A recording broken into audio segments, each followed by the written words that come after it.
करती हूँ आप सब भले चंगे स्वस्थ और आनंदित होंगे प्रभु यीशु मसीह की दया से। तो फिर से हम आ गए हैं आपको परमेश्वर की उपस्थिति में ले जाने के लिए और परमेश्वर की प्रेजेंस जो है हमें फील करने के लिए। आइए हम लोग प्रार्थना करते हैं वचन में जाने से पहले। आइए हम लोग प्रार्थना करते हैं। Hallelujah hallelujah. प्रभु जी, आज के दिन के लिए आपको धन्यवाद देते हैं खुदा पिता। इस समय में आपके पास फिर से हम लोग आते हैं और आपकी उपस्थिति में हम लोग जाना चाहते हैं खुदा पिता। आप हमारी अगुवाई कीजिए और आज के वचन में जो हम लोग पढ़ेंगे खुदा पिता, आप हमें उस राह पर ले जाइए जहाँ से खुदा पिता हम लोग और ऊंचे जा सके और हमें से एक और सभी को खुदा पिता आप अपने आत्मा और रूह से भर दीजिए खुदा पिता, ताकि हम लोग आने वाले समय में खुदा पिता आप ही की आराधना कर पाए और आप ही के लोगों को और बढ़ा पाए खुदा पिता, आपकी सच्चाई में सब कोई को ले पाए। इसलिए मैं प्रार्थना करती हूँ खुदा पिता, अभी इस जो हम लोग देखने वाले खुदा पिता वचनों में आप प्रभु जी मेरी सहायता कीजिए और बाकी लोगों को भी सहायता कीजिए, ताकि वो आपके वचन को समझ पाए और बाकी लोगों तक ये सुसमाचार पहुँचा पाए खुदा पिता। ये छोटी सी विनती प्रभु यीशु मसीह के नाम से मांगते हैं, आमीन। तो आइए हम लोग वचन में बढ़ते हैं। तो कोई अपने में ही रहते हैं, मतलब सब कोई जो है आप अकेले रहते हैं। तो इसका कोई भी चीज़ ऐसा नहीं है कि आप किसी से शेयर नहीं कर सकते या फिर कोई ऐसी बात, परंतु ये हम लोग जानते हैं कि परमेश्वर हमारे साथ है और वो हम लोग को कभी नहीं छोड़ेंगे। बट हम लोग को हर बार अपने आप को रिमाइंड करना पड़ता है कि खुदा हम लोग के साथ है, क्योंकि इस दुनिया में बहुत सारी ऐसी चीज़ें हैं जो आपको भटका करके ले जा सकती हैं। आपको कहती हैं कि अभी तुमसे कोई प्रेम नहीं करता है। अगर आप अकेले हैं तो इसका मतलब ये नहीं है कि आपसे कोई प्रेम नहीं करता है, परंतु ये है कि परमेश्वर आपसे प्रेम करते हैं और वो आपको उनसे दूर रखना चाहते हैं। और जो लोग हैं आपको ये कहते हैं कि तू ऐसा है तू वैसा है, तो वो सब आप छोड़ दीजिए, आप वो सब सोचना छोड़ दीजिए, क्योंकि परमेश्वर ने अपने हाथों से आपको बनाया है और वो आपसे प्रेम करते हैं। और आपको उनके बारे में नहीं सोच रहे, दूसरों के बारे में वो क्या सोचते हैं आपके बारे में। आपको ये सोचना है कि परमेश्वर की नज़रों में आप परमेश्वर के सामने आप किस प्रकार के बेटे या फिर बेटी कहलाते हैं। तो आइए हम लोग देखते हैं। देखिए, जब आप अकेले थे तब सब कोई आपको छोड़ के चले गए, पर एक ही व्यक्ति था, वो है परमेश्वर। वो हमेशा आपके साथ थे, चाहे आप दुख में हो या चाहे आप सुख में हो, वो आपके साथ हमेशा थे। कई बार ऐसे होते हैं कि आप अच्छे टाइम में रहते हैं तब सब कोई आपके साथ रहते हैं, परंतु जब आप मुसीबत में पड़ते हैं तब आपको सब कुछ छोड़ के चले जाते हैं। पर परमेश्वर ऐसा नहीं है, वो आपको जब आप बुरे टाइम में थे तब भी वो आपके साथ है और जब आप अच्छे टाइम में हैं तब भी वो आपके साथ है। और इसका हम लोग जो परमेश्वर कभी नहीं छोड़ेंगे, इसका हम लोग बाइबल से वचन देखते हैं। आइए हम लोग देखेंगे। तो परमेश्वर जब क्रूस पर चढ़ाए जा रहे थे और उस टाइम बाद जब वो तीसरे दिन जी उठे, इसके बाद वो स्वर्ग चले गए। इसके बाद परमेश्वर को तब भी याद था कि एक नौजवान था जो 21 साल का था और वो मेरे साथ था। जब मैं क्रूस पर था तब वो मेरे साथ था। सारे जितने भी लोग थे, जब परमेश्वर थे, जब वो प्रचार करते थे सुसमाचार, तब इतनी भीड़ में लोग आते थे, इतने सारे लोग थे उस समय जो परमेश्वर के पीछे जाते थे। पर जब परमेश्वर क्रूस पर चढ़ाए जा रहे थे तब लोग नहीं आए। तब सबों ने परमेश्वर से मुंह फेर लिया, तब सबों ने परमेश्वर को जानने से इनकार कर दिया। पर यूहन्ना नहीं गया वहाँ से। वो परमेश्वर को याद था कि एक 21 साल का लड़का था जो मेरे क्रूस जब मैं चढ़ाया जा रहा था तब वो मेरे साथ था।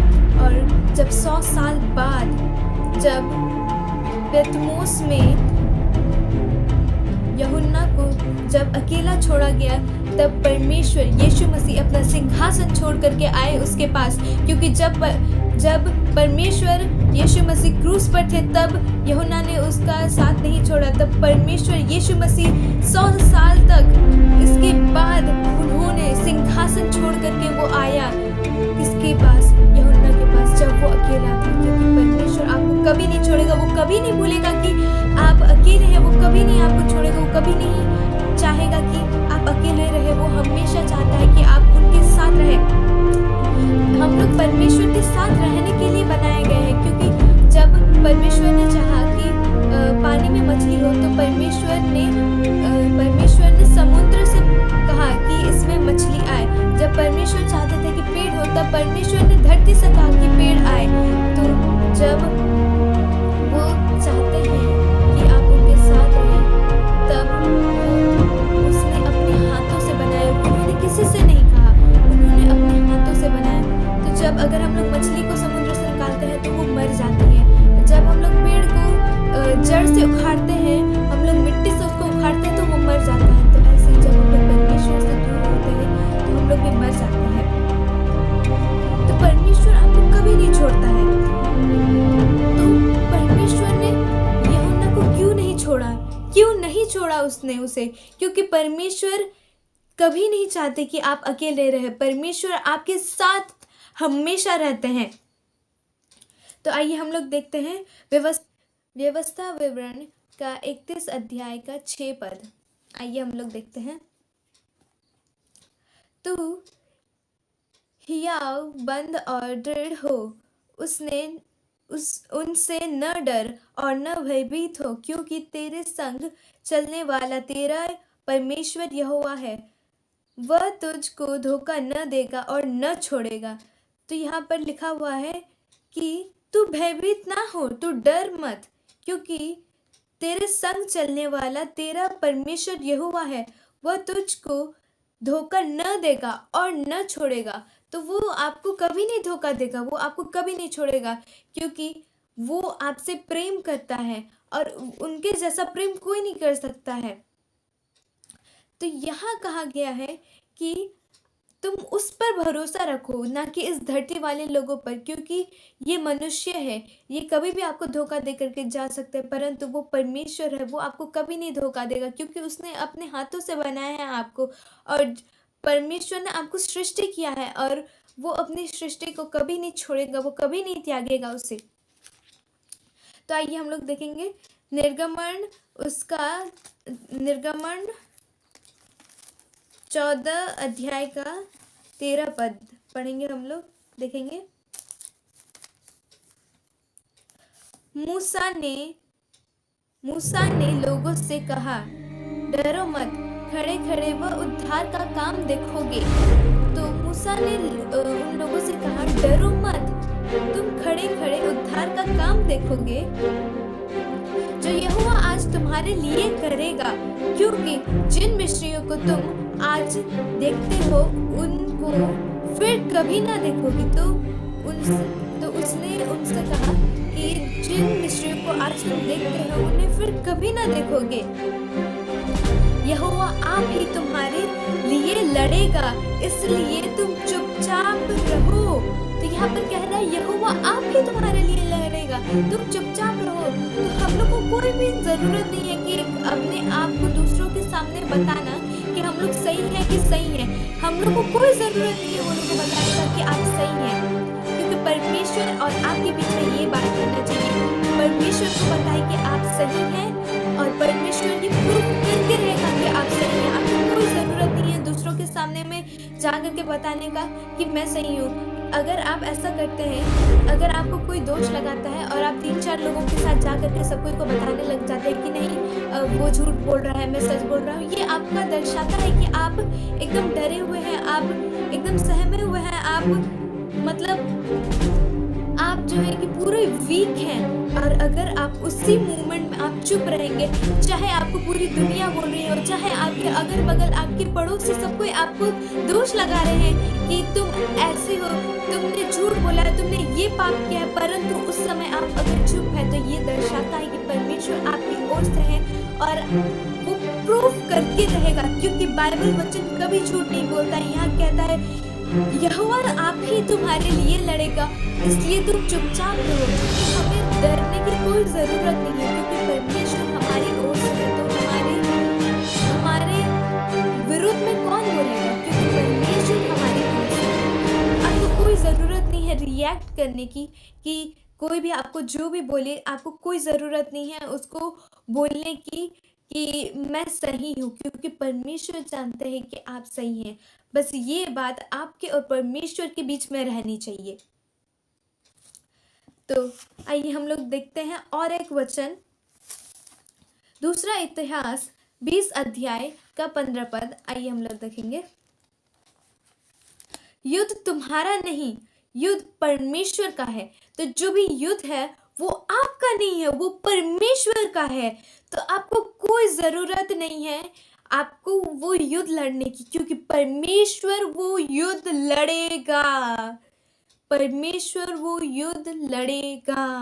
आपको कोई ज़रूरत नहीं है किसी को बताने की, आपको कोई ज़रूरत नहीं है इन दुनिया वाले लोगों को बताने से पहले आप परमेश्वर के पास जाइए, क्योंकि इनको आप बताएंगे तो और दिक्कतें बढ़ेंगी।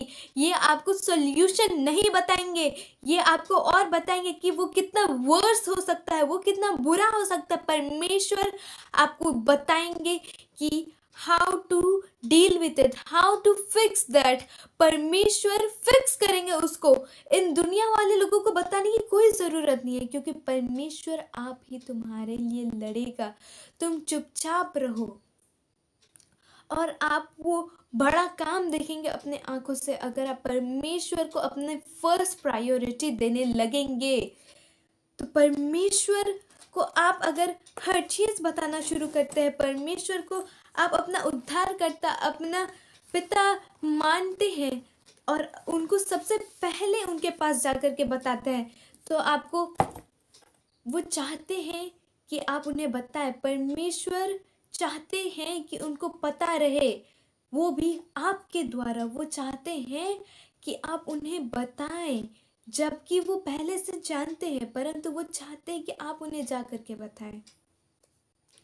तो ये आज के वचन है कि that you are not alone.